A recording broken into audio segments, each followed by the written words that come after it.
Hi guys, today we will talk about how to turn off this sign or know how you can do that on your Dropbox app. So all you have to do is to just go down here, you click here on account down here, so and you come to next step. Then all you have to do now is to just go up, you click here in this sign here in app, so then it's going to show for your list like this, and you just click here on settings here.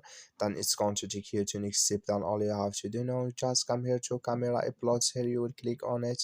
So then you come here to next step, then you just come here to continuous here camera uploads, you will click on it here, and you come here to battery optimization settings, you will click on it here.